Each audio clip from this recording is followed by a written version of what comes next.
I do love putting myself in those situations because people need to see the reality. Right. Like, why is it so expensive?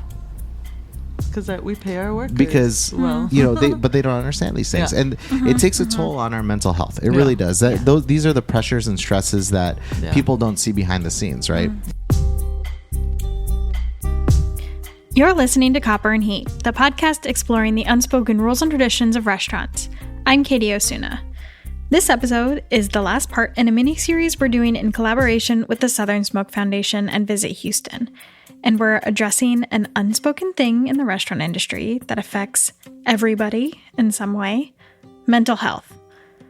Back in October, Visit Houston flew me out to podcast from one of the coolest food events, the Southern Smoke Festival. Over 60 chefs gathered in the city to cook and serve food at a massive event. But it's not just about the food. It's also a fundraiser for the Southern Smoke Foundation. If you haven't heard of this foundation, started by a couple of food industry folks, they exist to take care of our own, as they say. She is Lindsay Brown, Executive Director of Southern Smoke. Chris Shepard, co-founder and founding director of Southern Smoke.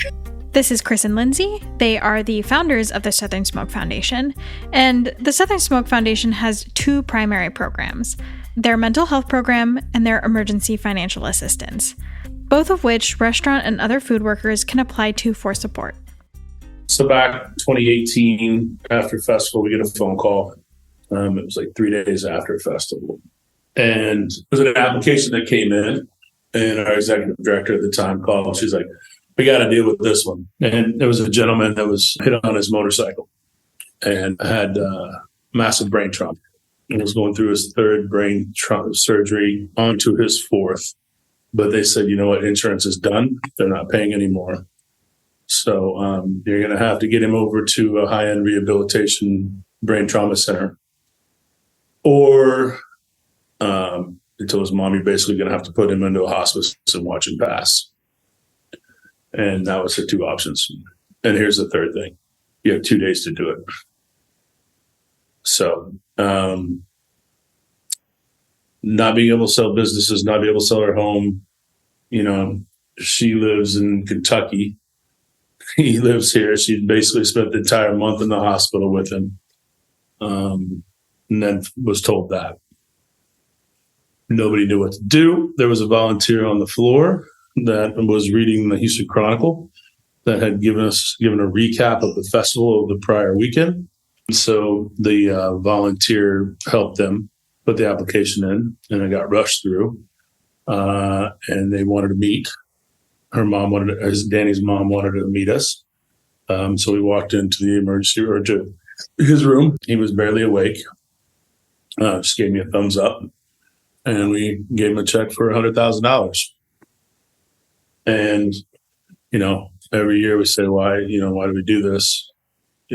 Why so hard? So I was like, Danny. And, Danny has had a long way to go, still has a long way to go. But this past festival, not this one. Last year, 2022. 2022. Because I'll never forget, like, Chris Bianco calling me.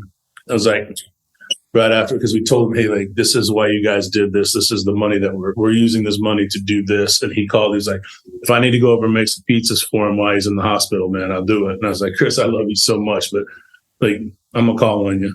You just wait. And so this past festival, Danny's in his wheelchair, but his mom rolled him up. He's got, his thought process is a lot more cohesive now. He knew who we were and why he was at the festival. He knew it all. And his mom kind of propped him up and helped him stand up, and he made a pizza with Chris Bianco. And I sat over on a curb and cried like a baby. And then as I stood up, another guy comes walking up to me and was like, hey, man, I just got to tell you this. You'll never know my name. You'll never know who I am. But because of the mental health program that you guys have here in Houston, my wife and I are still on this earth. And I was like, I'm going to go sit back down and cry again. So it was just, these things work. If you're looking for support, visit their website, southernsmoke.org. And if you're in the position to support others, you can donate on their website as well. The annual Southern Smoke Festival is what brought me to Houston in October. Southern Smoke has been on our radar for a little bit now because they were big supporters of restaurant workers during the pandemic. So when they invited me to go to their festival and chat with chefs that I really admire, I was very excited. As these events usually go, it was a very busy few days, with chefs prepping in different restaurants all over town. There was a small chef lounge at one of the hotels in downtown Houston, which is where we recorded these conversations. I set up a little table in the corner of the space where chefs were coming in and out to grab their welcome bags and morning treats, and had some very interesting and open conversations with all sorts of accomplished chefs, from Food and Wine Best Chefs to James Beard Award winners to all sorts of best of lists. And even with all of these accolades and accomplishments, they all, like everyone else in the restaurant industry, are on their own journeys of mental health, balancing the demands of their careers with their personal needs. In these 3 episodes, we're going into the Chef's Lounge to hear these conversations. And in this episode, I'm talking with Reem Assil and Carlo Lamagna. Hi, my name's Carlo Lamagna. I'm the chef owner of Magna Kusina and Magna Kubo in Oregon, both Portland and Beaverton. That's good. I'm 42 years old. I am 5'5", 100 and some odd pounds. Do you like long walks on the beach? Long walks Do on you like the to beach. forage for mushrooms? Born in the Philippines, raised primarily in Detroit, and trained in Chicago, Carlo is the chef owner of award-winning Portland, Oregon restaurant, Magna Kusina. He grew a deeper understanding of Filipino food and culture while living with his father in the Philippines during his childhood. That led him to start the pop-up dining series, Twisted Filipino, in 2013 in Chicago. He continued that work in Portland until he opened Magna Kusina, which highlights modern Filipino cuisine. Carlo was named one of Food and Wine's best new chefs in 2021 and was nominated for a 2022 James Beard Foundation Award for Best Chef, Northwest and Pacific. Hello, my name is Reem Assil. I'm the chef owner of Reem's California in the Bay Area, San Francisco. And, award-winning author of Arabiyya, Recipes from the Life of an Arab in Diaspora. Damn, I want a cookbook to say that. I want to say something cool. But I always forget I'm an author now. You are an amazing author, award-winning. Now I can author. say. Reem is a Palestinian-Syrian chef and activist based in Oakland, California, working at the intersection of food, community, and social justice. She's the founder of Reem's California, an Arab bakery and restaurant that builds community across cultures and experiences through the warmth of Arab bread and hospitality. Reem was a semifinalist for the James Beard Foundation Best Chef West Award in 2018 and 19, and a finalist for the Outstanding Chef Award in 2022. Before dedicating herself to a culinary career, Reem worked for over a decade as a community and labor organizer, building leadership to have a voice in their jobs and their neighborhoods. Reem also is the author of the 2022 cookbook, Arabiyya, Recipes from the Life of an Arab in Diaspora. I guess you got to start kind of, not necessarily from the beginning to understand where we're going now, the direction that we are in, but, in a nutshell, I've been cooking for a long ass time, about 25 years, right? And somewhere down the line, due to traumatic events, it kind of jump-started the process of opening a restaurant. So my dad passed away in 2009. So that's a very large focal point of why I do this. When you talk about mental health, you also have to talk about cultural pressure and family and obligation, all those different things. And I didn't feel any of those things in a negative light at the time. When my dad was like, okay, I'm proud of you. This is where, this is what I want you to do. Or this is what I want you to at least stick to. It's like, just remember who you are and where you came from. So that small statement alone holds a lot of power. And it holds a lot of pressure, a lot of expectation, a lot of things a lot of baggage that goes along with that, So anyway, fast forward later, August 15th, 2019 to be exact, is when the doors of Magna Kusina opened after a stressful time of trying to build it out. Contractor dipped out halfway through, found a bunch of cocaine in the bathroom, and I was like, get the hell out. And next thing you know, myself and my team ended up finishing the build. We didn't know what we were doing. We just had to open because we opened. Talk about stress, right? Mm-hmm. And so after opening that place, Magna Kusina, that you would think you would think that you would learn by then that it could be easier. It can be. We went through the pandemic just like everybody else, went through highs and lows, went through pivoting. God, that word pivot, which reminds me of the couch and Friends, pivot. That's it every time. Yeah, pivot. But fast forward, we now have a second location, which is going through its own growing pains, Magna Kubo, which is amazing. It's fun. It's awesome. We love it. But it's going through its own growing phase. We're also in the process of opening a community kitchen and event space, and eventually another restaurant and a rooftop bar in Denver, Colorado. So much like Reem, who I know has these expansion and growth dreams and aspirations and stresses and everything that comes with it, I think it's one of those things where it's kind of really crappy to say, but we've gotten used to dealing with pressure, so much so that we've become kind of numb to a lot of things that we shouldn't be numb to, which actually then becomes one of those things. It's like, we don't notice it, but a lot of other people notice it. It becomes embodied. Yeah, and you're like, oh man, I shouldn't have went through that, or we could have done that way differently. So I don't know. It's definitely stressful. I broke. I just like 2.5 weeks ago, I just remember I was sitting on the couch with my wife and I broke down crying. I was just like, I don't know what to do anymore, that kind of thing, which is not healthy. Just FYI for people listening.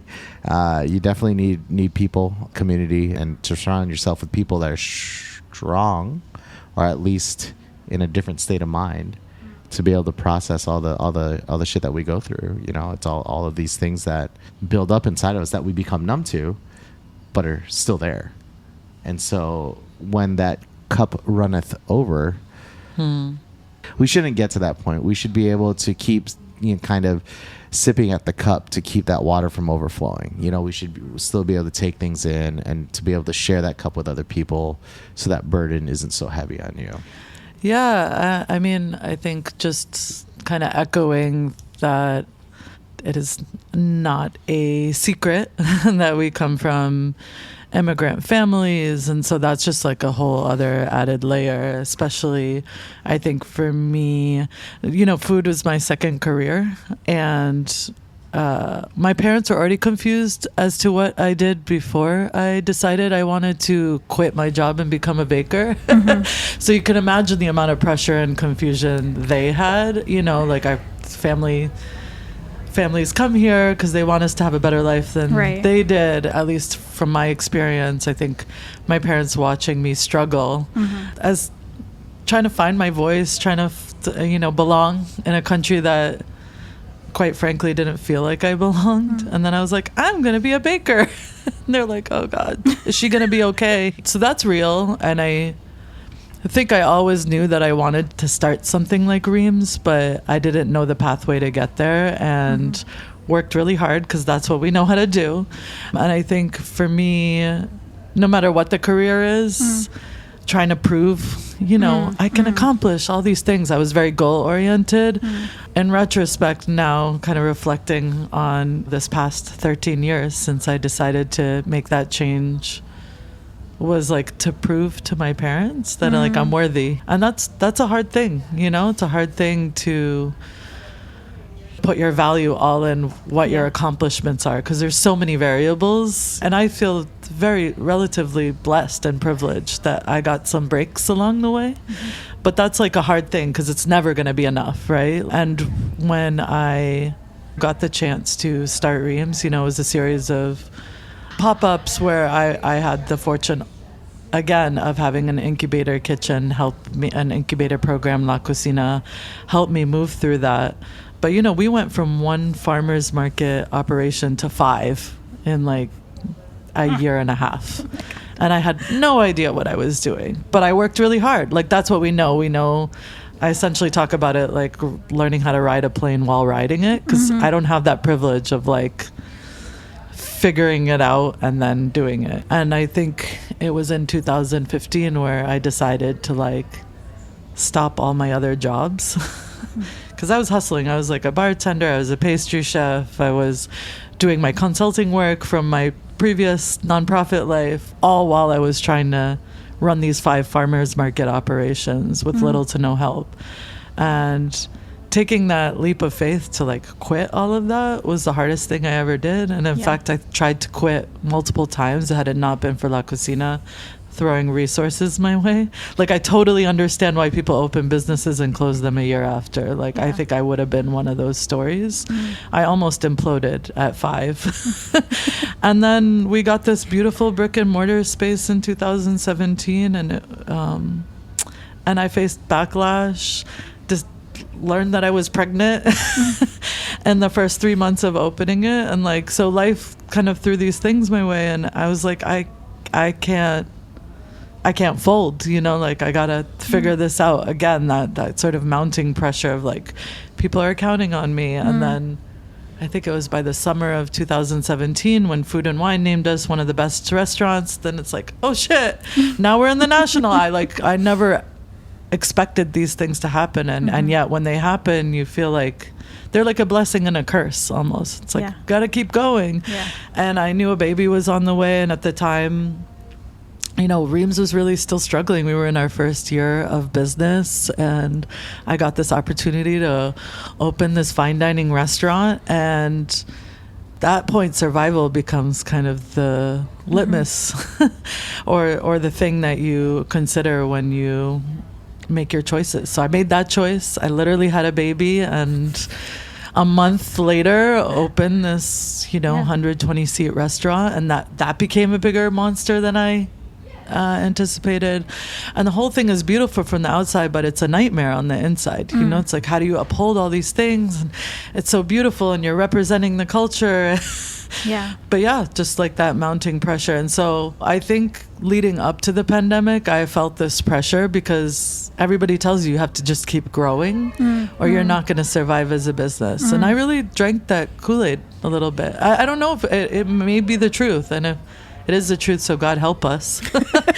But Reem's at the time, like we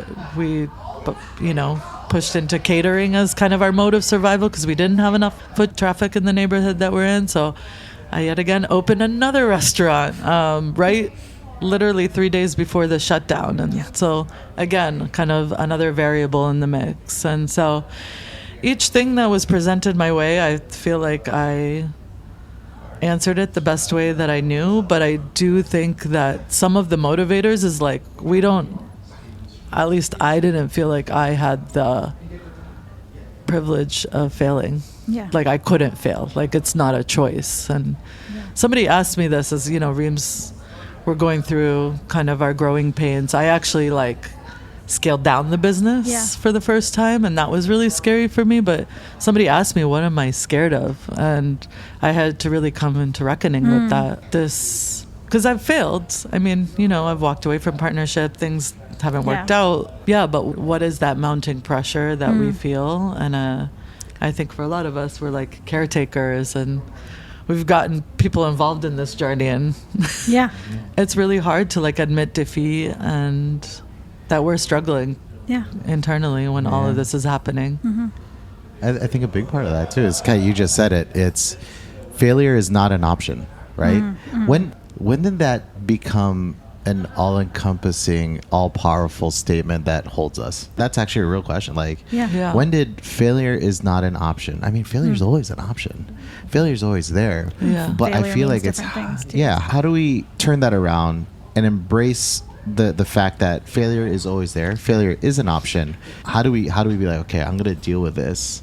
I'm gonna manipulate and turn it into my own and be like, you know what, failure is an option, but it's less an option, more a choice. Like, okay, I'm choosing not to fail today. I don't. Does that make any sense? Maybe it doesn't.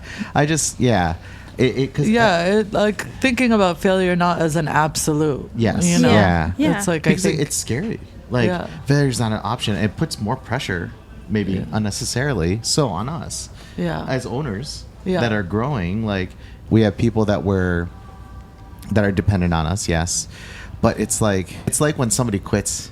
You ever notice this? When somebody quits and they're like, this place will never run it's not going to run without me because I played such an important part. Right. And you're like, that's adorable.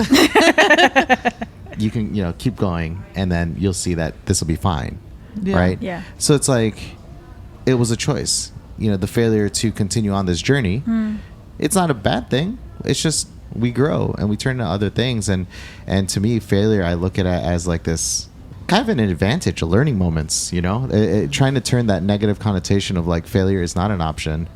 I've been working through this shit a lot because, God, I've had way more failures than I have successes.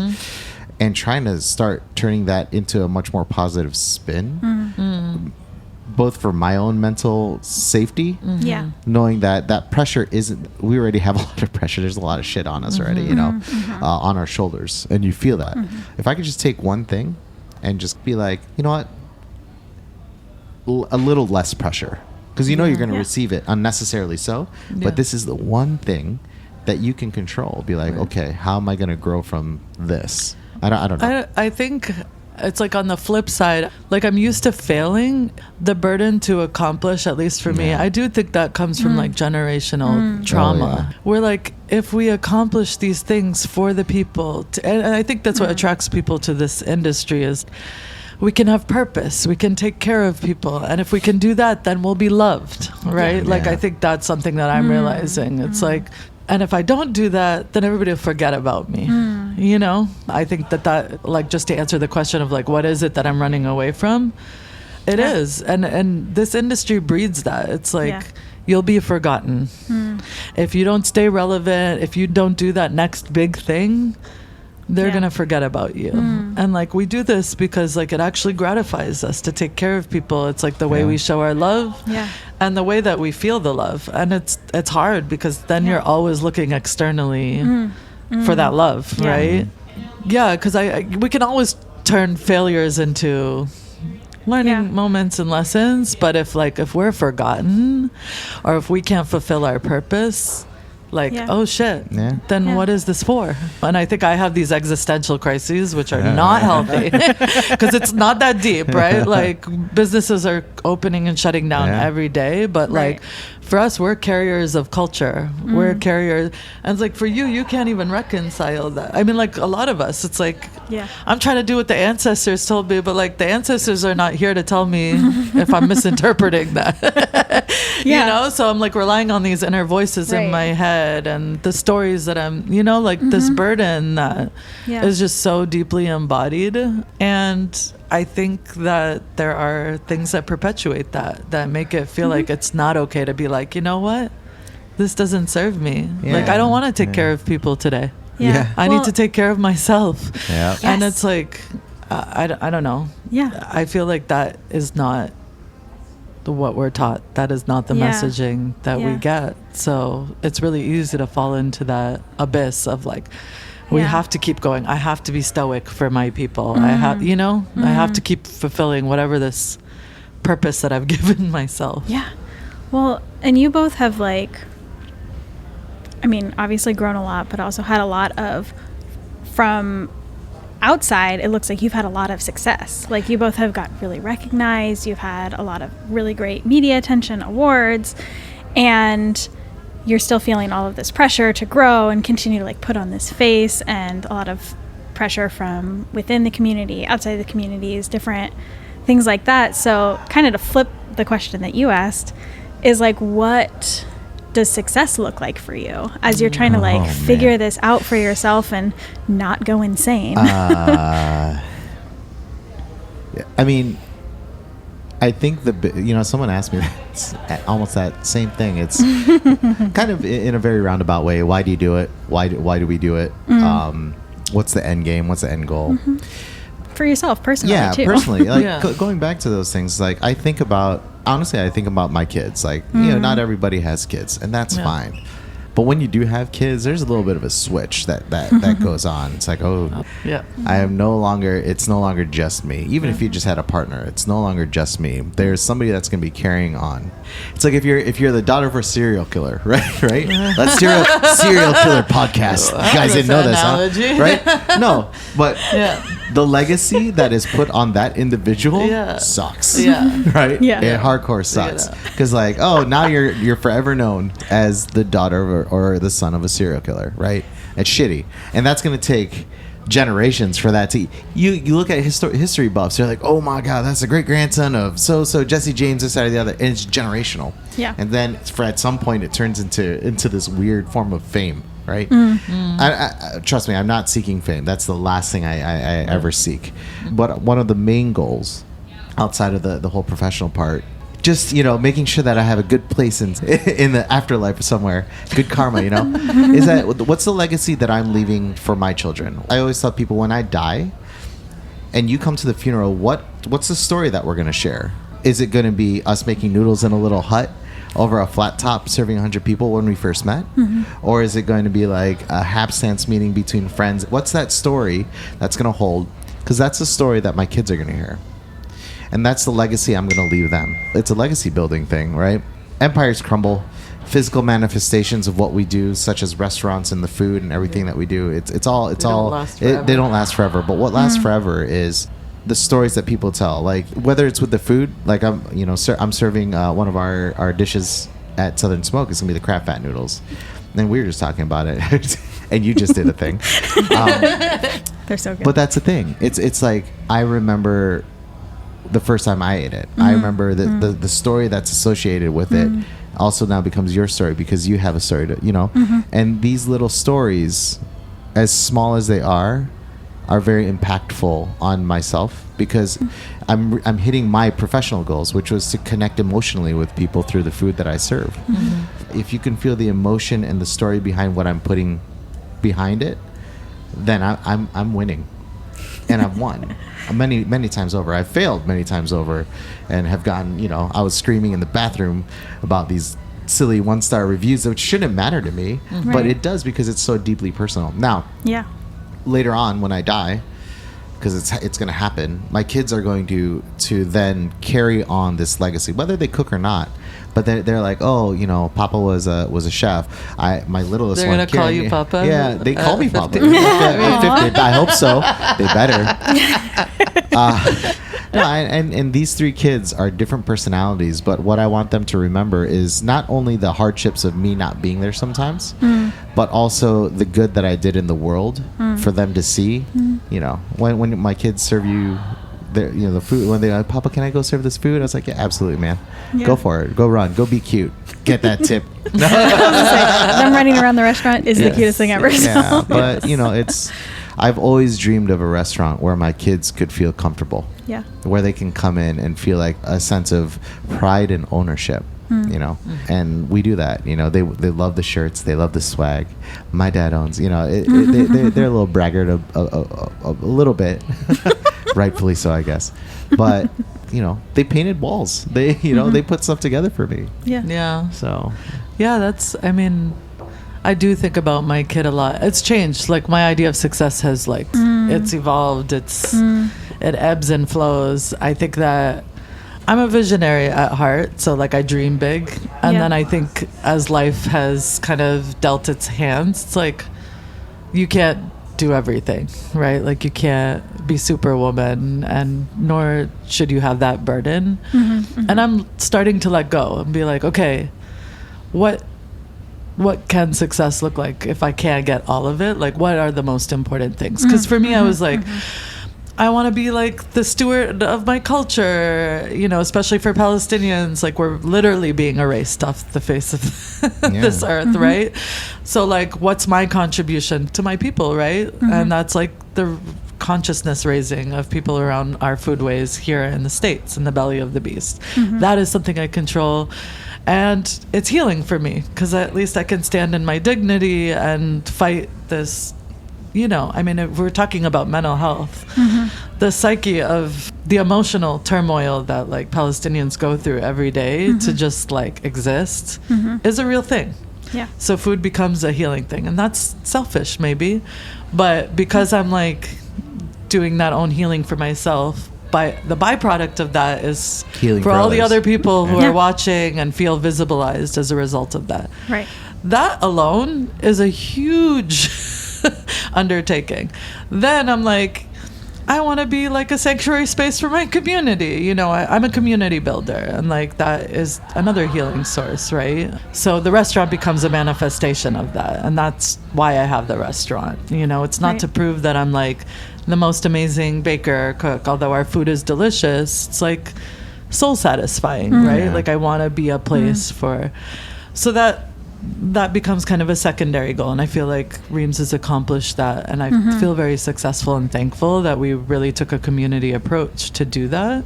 And by that I'm nurtured, right? Because I feel like there's this force field of community around me, especially in hard times.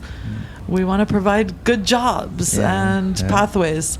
Then it becomes really difficult, right? It's like you start to add all these goals, and it's like, and I feel like we've been successful, but like Reem's is struggling as a business as a result of that. Right.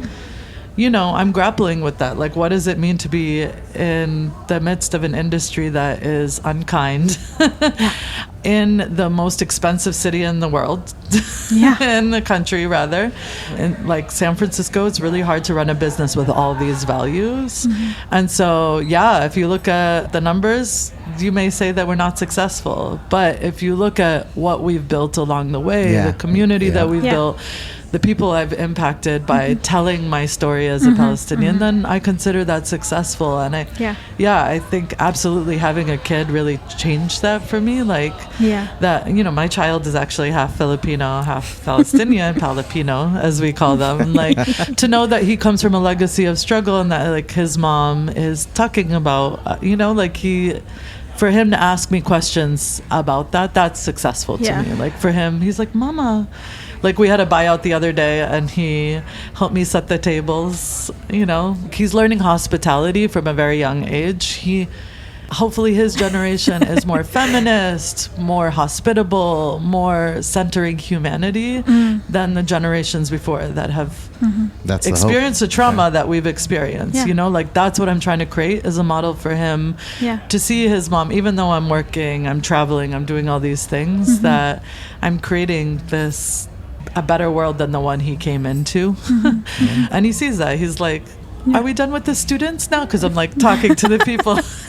He thinks they're students, right? Like when I talk to him, are we done? Are we done with students? Are you done teaching? Yeah. And so he might see me as a teacher, right? As I'm like talking to these crowds about what this food is and what this space is, and you know how they're partaking in it. And to me that feels like success. You know, if my son can see that and grow up and carry some of those ways of being, hopefully we have a generation that's more kind, more centering humanity than the traumatized generations that we've come from. For sure. But isn't it funny though, like, and Katy, you know this too from your own successes, and Reem as well, is that the pressures that are put on us externally through the public eye, because we're you know, at the end of the day, we're public figures. We're putting ourselves out there in the public because we're serving the public food.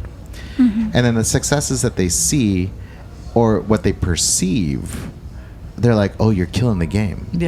I'm like, that's the worst. I am not doing anything that remotely resembles, like Reem was saying, like outwardly, like what we present is what we want people to see, right? Because nobody wants to hear the realities of it. It's very similar to that of seeing a head-on fish on a plate. Nobody wants us to be faced with the reality of where food comes from. Nobody wants to be faced with the reality of how we operate, because if they did, then maybe, you know, they would spend a little bit more money. Like, how many reviews have you had, Reem, where you read, oh, this food is too expensive for what it is. I can make this myself. I could go do it, whatever. That pressure sucks. Go home and make it. Go home and make it. Why the hell are you here? Why'd you come? FYI, I'm telling all of you not to come to Magna Kusina. It's one of those things where with success comes a lot of things that even perceived success comes with a lot of things that you don't need. I tell people all the time, I have my ice cream. I'm very happy. If you know me, I love ice cream. Love popsicles too. They're great. I'm actually a popsicle guy. Nonetheless, I have my ice cream in the sense of I have a great restaurant that serves a greater purpose to the community, and I'm surrounding myself with people that I actually like and want to work with and see every day, and happy every day, right? That's what I want to see. And it's one of those things, it's like it's like, okay, hey, This is how it's being handled. That perceived success, and then I have my ice cream. I have what I want to hold dear. That's very personal. That's very selfish of me. Everything else, James Beard Awards or nominations, I never won. FYI, I'm not cool enough. Food and wine, all these different recognitions on a national level. That's cool. That's all sprinkles and cherries. I didn't ask for them. I don't want them, but I'll eat them happily.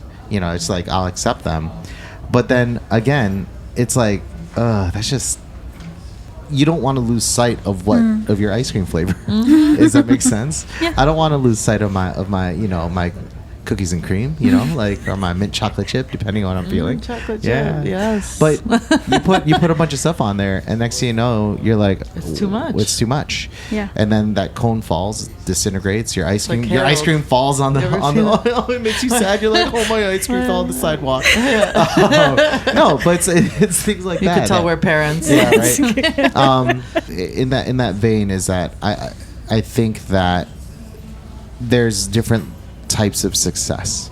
There's perceived success, there's spiritual success, there's financial success. Restaurants are definitely, if you're financially successful as a restaurant, somebody is suffering at some level. Yeah. You went corporate, or Yeah. you went this way, or you went that, or you went whatever industry that you're not happy in. You made that sacrifice to be a certain level of whatever success may be, Right. Anyway, I think for us it's like, because we're like so conscious of that. Yeah. Like, we want to spread the love, sometimes to the detriment of ourselves, and like trying to figure out a way. I think for me, like, my restaurants have afforded me these other things that, I'm not going to be shy about it. Like, I want to get paid, right? Yeah. I know my restaurant is never going to That'd be make me nice. the money that I want to be able to just survive. I'm not trying to be rich. Yeah. But it is important that we take care of ourselves so that we show up as the leaders that people need us to be.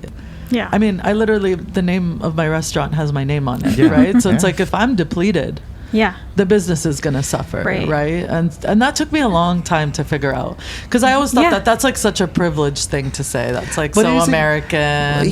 But it's like, no, it's actually real. It's really real. Like, if you're depleted, you can't show up as the leader that you need to be, right, for everyone who needs it, right? But why the expectation? Like, here's my thing though, and maybe you might find this. Yeah. Sorry to interrupt. Yeah. But you said, like, I want to pay my bills. I want to go on a nice vacation. Like, we want to get paid.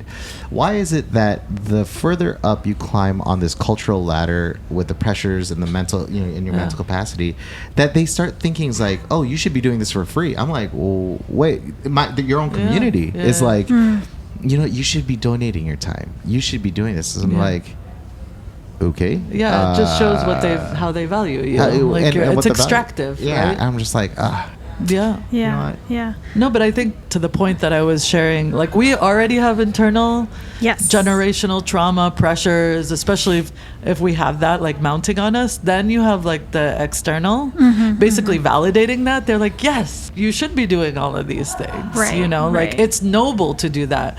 We're going to put you on a pedestal for having a baby and going and opening a restaurant. Like, that shit is not normal, and you shouldn't have normalized that. Because then I, who's feeling the pressure, then get that messaging and internalize it and say, maybe I should be. Like, I'm getting the attention, like that, Right. And that shit is real too. Yeah. But I think like normalizing that, like, you should be taking care of yourself. Yes. Yes. You should be asking to get paid. Yeah. All of those things. Like, we need to normalize that more. Yeah. And I think that will lead to a paradigm shift.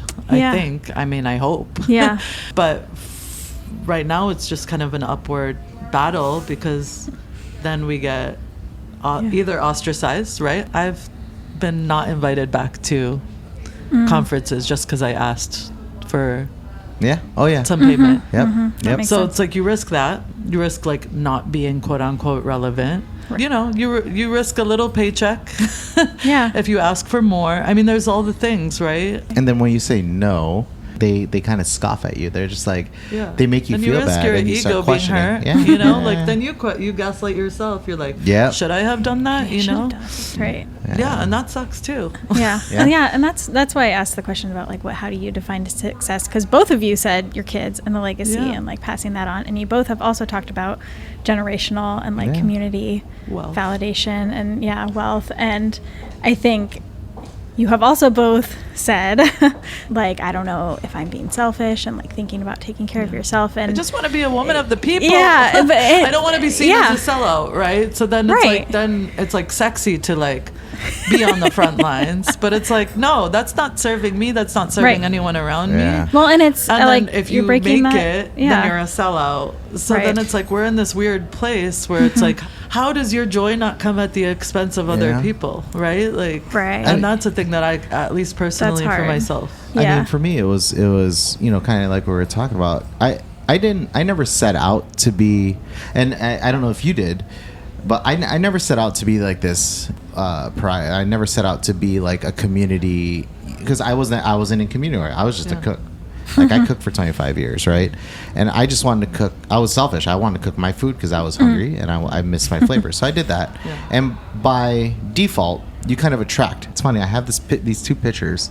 When I first opened Magna Kusina, when the papers were still up an hour prior, I took a picture and there's no one there, obviously. And I captioned it, "Where are all the brown people?" And then I took a second picture, like literally like 10 minutes after taking the brown paper off, there was a line around the door. Filipinos everywhere, right? And I didn't ask for that. I don't mean to alienate anybody else. I want everybody to come and enjoy the food, because that's, as a cook, that's just, everybody should come and enjoy the food. But then you become this like, you become a community hub. You, not by asking for it, but you No, just it's a byproduct, do. because Like I have, people are hungry for I have it. friends that are just like, I feel safe in your space. I feel seen. I feel, all these things, and I'm like, awesome. So are you gonna pay your bill now or not? It's one of those the. things come at odds No, with but one but another. it's not Yeah. like I'm seeking. I say that in jest, because it's just like one of those things. Like this is awkward. I don't know what else to tell you. Like I'm not like this. There are so many other cooler Filipino chefs out there. In my eyes. I always put myself. It's just one of those things where you're like, cool. Like I don't know what to say to you. Like I don't want to say the wrong thing. I don't want to burst your bubble that you've built, or this dream cloud that you've built. But I'm just doing this just like anybody else. Where like I'm trying to make a living. Right. And I'm hoping that you just enjoyed it. That kind of thing. I don't know. I can relate to that. Like Right? I think the projections that people have on you is exhausting. They're real too. Very real. And I'm not trying to be like your savior or your, Right. Right. that is a lot that people put on you when they meet you, and it's like you can't be human. Yeah. And I can totally tell why people who are in the public eye kind of get standoffish. And Yeah. like it takes a lot. And then you have identity crisis Yeah. as a result of it. You're like, Very true. And then You're when you like- become standoffish, Yeah. right? They're like, oh, he doesn't even care for the community. I'm like, yeah. So it's like you can't be yourself, and like that's why I like hide when I get in my restaurant sometimes. Like I can do it on my own terms, and I love being that for people, but I can't have all of their wishes and hopes and dreams all like in this one interaction with me. Oh, yeah. It's You a can't be lot. everything for I've definitely everybody. dashed dreams. Psychologically. Oh yeah, the fun part is dashing the dreams when you're feeling Oh, my froggy, and you're at the restaurant. Like so, I stand at the restaurant. I'm at the pass. It's a very visual place. So they're like, oh, the chef's here. And then here's the thing. I grew up I was born in the Philippines, grew up in Detroit, and then moved to the Philippines for high school and college. People may know that, but a lot of people don't. So they assume that I'm an American kid that doesn't speak the language, doesn't speak Tagalog, doesn't understand anything. And my favorite. Why you come off as kind of fobbish to me. It's the accent. My favorite part is when I'm standing there, because it's a tiny restaurant. Both of you have been in it, and I can hear everything. Yeah. And then when the Filipinos start speaking in Tagalog and making can hear stink it? faces, and they're like, "Bakit ganyan ang pagkain? It's why is it so expensive? Why is that? Why is the food this way? This isn't that." There's like, and if I'm right here. if I I'm can- feeling especially froggy, like Froggy. I'll go up to them. Oh, how's your meal? Oh, it was good. It's like, then I start speaking to them in Tagalog. Oh, talaga? And I'm like, oh, really? Why? So what? You had some concerns, complaints. I could tell this, and then they backtrack. That's my favorite time of day. Oh my god. It's not healthy. I know. Yeah, I was gonna say that's not healthy to put yourself in those situations. But I do love putting myself in those situations because people need to see the reality. Right. Like, why is it so expensive? Because we pay our workers. Because they don't understand these things, and it takes a toll on our mental health. It really does. These are the pressures and stresses that people don't see behind the scenes, right? Yeah. This is a pressure that breaking down. Like at one point, I didn't even know if the restaurant was gonna continue on. I remember that in the beginning, I was like, oh shit, what did I do? But then we got through it. I want to say it makes me stronger. It doesn't. It doesn't make you stronger. It just breaks at you. But what it does though is that it makes you. And I have finally come around to this because I'm a guy that does not ask for help usually. But I finally. Hey guys, want to pick crab later? No, I finally realized that coming from martial arts background is that your base is everything. The way that you hold yourself, but there's only so much that one can carry. But if you add another person, or another support, another system, whether it's conversations between friends, like if you're feeling the pressure financially and you don't have any answers, maybe someone does. Reach out to a friend, call, talk, chat. Hey, like when I talk to you about, hey, I was thinking about a cookbook. Like that's another added pressure, but like to spread that pressure out a little bit more. You don't feel the weight as much. It's there still, don't get me wrong, but you don't have to feel the weight all the time. How do you do that? I know both of you. Well, and we've talked about this before. Obviously Reem's, we kind of function like a co-op. We're in the process. I'm trying to convince my, like you can just take Reem's, trying to convince my employees to buy it. That is my exit strategy. I don't want to be a small business owner forever. But I think, and there's some burden lifted. I want to say I still feel the pressure because at the end of the day it's my name on that transaction. Hasn't happened yet, but that shared burden does help. But I think I at least speaking for myself and my own kind of mental health issues, and I think being a woman, I mean, so much of this is gendered too, is like you don't want to put too much onus. You don't want to like ruin the morale of your employees. So you got to like pick and choose kind of how to ask for help and how to still show up strong but be vulnerable. And that's a constant balancing act that I'm doing with my own employees. But them seeing me as human has been good. Yeah. Right? Yeah. Like I think they know when the water has spilled over and they're like, we got this. Yeah. And they step up. And I think that is a really powerful thing to know that even though the morale, it's hard, right? Because we're all sharing this burden. Right. We all see the books. We all see the finances. That they can see, that I'm a human, right? Yeah. That I'm a parent. All the things that I'm trying to handle. And I think that really helps. I think, the restaurant community is, for me, that has been really helpful. Like when we had to shut down Reem's for a little bit, I reached out to other hospitality groups and it's like, do you have this resource? Do you have that resource? We're gonna do a buyout model, and everybody, we should be sharing. Like we should not be trying to like make things from scratch. Like I think that doesn't help anybody. And so I think reaching out and like people knowing like we've got your backs, and it's because they've benefited from Reem's. Yeah. So it's like it's almost like payback. It's not a charity case. It's not like they know how important and vital Reem's is to the community, and they're gonna like help, right? I think it's about selling, not necessarily selling, but it really is. You're selling your dream. You're selling your ideology to people, shilling it to see if people. It's like a really awesome pyramid scheme.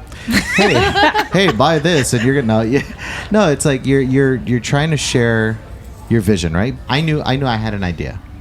I knew I had a goal, I had a dream that I wanted to achieve. And I think along the way, I inadvertently recruited people because of the way that I talked about it, the way that I presented and how I carried myself as a human, right? I sold it not through words, but through actions, right? My staff, like talking about staff and the importance of it.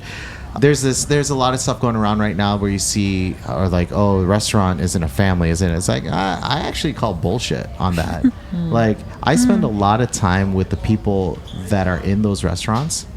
And yes, it is a transactional relationship, but it is a beneficial community relationship. They could leave anytime. You know, you can quit. It's fine. Like, I'll miss you. I'll care for you, and you'll still be a friend. But like, now these things have intersected in my life. I have been privileged to be the officiant for 2 of my employees' weddings. I've been considered a godfather to children, you know, things like that. I've become so integrated into their lives because of one thing. It's because I realized that the world doesn't revolve around me. All right. Yes, I'll sell you my dream. But in doing so, in bringing you into this very intentional community, is that not only are you taking up my pressure, I'm taking up yours, right? The shit that you go through, I know this because the things that go on for you at your house that negatively impact you will negatively impact this workplace. So how do I prevent that? Is there anything I can do?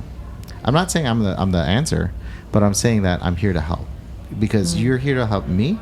I'm here to help you. That's how I look at it. That's how I instantly get into these things. A lot of trouble, a lot of shenanigans. Yeah. No, but like, but that's a lot. It is a lot. But then the best part is, as you build this strong base, it started with me and expanded to, you know, besides my family, besides the boys and my partner, it's expanded to Roberto, Kevin, Dante, Lester, all these key players. Just started as me. Now it's them, and now as a group, we can now expand and tackle other pressures. A cook called out. All right, my core group knows instantly how to fill in and how to patch that hole in a boat, right? I think, I mean, I don't know much, but just having interacted with like your the boys, as I call them. I call them my the children. Kids, my your kids. children. I mean, I think it's both, and I think it has to become a collective dream. Yes. Like, they need to be invested. Yeah, and if they don't believe in it, that's fine. But like letting them put their own stamp on it, and I think that was something that I had to learn. Like, okay, Reem's is not like the first iteration of what I thought it was going to be. I'm going to like step back and let it happen, because you have to let go of some control, because people have to feel bought into that dream. Yes, they were like inspired by me, but me alone can inspire them because I'm an imperfect human being. And eventually they're going to have their projections on me. Yeah. So they need to feel invested in some sort of way. Yeah. I think we were talking about this yesterday of like, also everybody comes with their own pressures, and like, while we're not social workers, we understand that like everybody has a different set of circumstances, and so how do you build that trust among each other, right, that creates that strong, so that the onus again doesn't fall on us. I'm going to take care of this person's pressure and that. It's like you build a culture of trust and understanding, so that like when you do have a line cook who is dealing with some traumatic shit that does no call, no show, it's not the same experience as like the college kid who has like, this is just their part-time thing, right, who can no call, no show. Like, you know what I'm saying? Like, they can, right. Yeah. So understanding that we meet people where they're at, but that there's also a real deep trust and respect that like we're all in this together. Right. Yeah. Right. And that kind of, I think for me, has relieved some of the onus. I hope. I'm gonna build on to what you said earlier. I think people are inspired by you, and they should be inspired, imperfect or not, because then they can see the reality, and that because I think the best part is a lot of people that are put on these pedestals or celebrities is that they don't show anybody their problems, right? I feel like I've inspired more people, and I think you have too, and have created this level of loyalty through shared traumatic experiences. Struggle. You know, shared struggle, but struggle. but also like one of those things is like, oh, you know, Carlo, I got you. You know, like when I was having problems, I can rely on them as well to kind of uplift us, right? But that's because of your doing sometimes, that you inspired them by helping them, and in return they're going to give back. Aww. You know that's how it always is. That for it's me, become that's a how I therapy always see session now. Thank you. Right? No, but like that's how I see it's my a good people reminder. too. We try to just decenter remember that. ourselves a lot because it's like, I mean, it's what I do, and we don't give ourselves enough credit, I think. But our experiences are what dictate, in my opinion, kind of our position sometimes in where we are. Like Dante had a baby, cute baby, Mayari. She's adorable. And I have my 3 kids. I got Eli, Rishi, and Kieran. When Dante and Maisel had their baby, they were just like, Dante's like, wow, now I know. Chef, what do I do? Like, now I know what you're going through, or now I know what you went through. I'm like, yes, now let me help you. Do you want me to watch the kiddo? Do you want me to do this? What do you need? Let me be your support. And every once in a while he'll come with advice like, dude, have you ever, because it's sometimes the help isn't necessarily an answer, but more so knowing that someone shares that experience with you, right? I just need. You need empathy. I need you to just be. You've talked a lot about what you have done for other people. What do you do for yourself? Oh my. Like what? Like one thing that you do to be question. selfish. I know, because I know it's not selfish. It's just taking care of yourself. But what's one thing that you do? I get massages. Nice. I think as somebody who experiences trauma like somatically, because I spend all my time up in my head, that like all of the body hurts, and it's actually what's carrying all the pressure. So when I notice that, I try to take care of my body. How sporadically? How when have I you the learned time. to notice that? Like, have you had to learn how to? It's not to be proud of. I mean, I do wait too long until I'm like, oh shit, I can't turn my head. What is that all about? So I need to do a better job of just doing the preventative, but you can feel it. You can feel it in the places where you hold your pain, and they show up. For me, they show up in the lower back, in the upper back. I think when you're like in defense mode all the time, you're crunched, and I notice that, and I try to like center when I'm like in the restaurant, especially. I'm like, okay, deep breaths. I try to breathe more, and lately I've been trying to drink more water. It's a work in progress. Nice. I think those 2 things. Yeah, I mean, I'm the opposite. Instead of getting a relaxing massage, I like to physically manifest my mental health outward. Through pain. No, inflicting pain. But, I mean, sometimes it's the other way around. No, I take care of myself because I know that movement for me, or any physical manifestation of what I do, is my therapy. So I do a lot of martial arts. I still teach Filipino martial arts to the community. I practice Brazilian jiu-jitsu. And I love music, so I play a lot of music at home, like playing guitar, mandolin, piano, whatever it is. But those actions are physical manifestations, right? In jiu-jitsu, I could be rolling with a doctor. It's an even playing ground, so there's no ego involved. And I think a lot of these things are me, one, tampering down any ego that I would have, but because it's such a there's always someone better than you out there kind of mentality, and so I always try to be better. I always build on that. So that to me is like a really good way to handle stress and pressure, and it's taught me how to deal with stress and pressure, because there's nothing like pressure or stress when a 275-pound man has his knee on your chest and you're like, how am I going to get out of this situation? So it's really bad. Or there's a knife coming at you. What are you going to do? No, but like the martial arts have definitely been centering because it's good for my mental health. It puts me in a different mind state. It like you were saying earlier, like the defensiveness is that I can now be proactive about everything I do now, like preventative, right? It's what I teach. I teach like threat assessment, threat awareness, all these things. So how come I'm not doing that for myself? Like, what is a threat to my personal well-being right now? It is this thing. So how am I going to mitigate that? How am I going to go around it?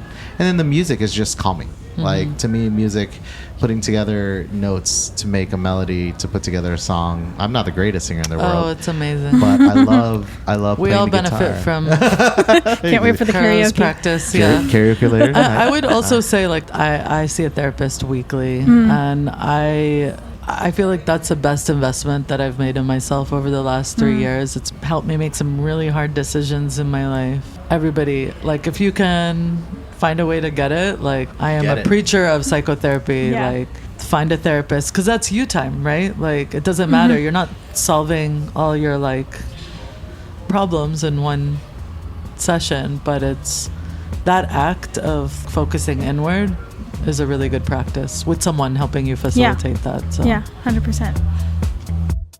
Well, thank you for having us. No, Katy. thank you guys That's both so much. Thank you so much to Reem and Carlo for the chat. You can find more about them and their projects in the show notes. You can come find us in Portland, Oregon or Beaverton, Oregon. Come visit us at the restaurant. We'd love to feed you and show you what Filipino food is all about.